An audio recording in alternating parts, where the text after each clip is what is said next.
2026 সালের বিপিএল এর নিলামে সর্বোচ্চ দাম পাওয়া শীর্ষ 5 জন খেলোয়াড়ের তালিকায় পঞ্চম অবস্থানে আছে তানজিম হাসান সাকিব, যার দাম উঠেছে 65 লক্ষ টাকা এবং তাকে কিনেছেন রাজশাহী। 4 নম্বরে আছে মোহাম্মদ সাইফুদ্দিন, যার দাম উঠেছে 68 লক্ষ টাকা, যাকে কিনেছেন ঢাকা।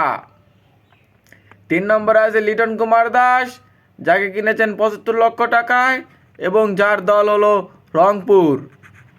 2 নম্বরে আছে তাওহিদ হাসান হৃদয়, যার দাম উঠেছে 92 লক্ষ টাকা এবং তাকে কিনেছেন রংপুর।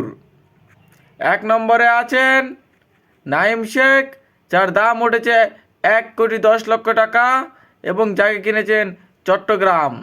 আপনার দেখা এইসব খেলোয়াড়ের মধ্যে কাকে সবচেয়ে বেশি ভালো লেগেছে বলে আপনি মনে করেন সেটি কমেন্টে জানাতে পারেন।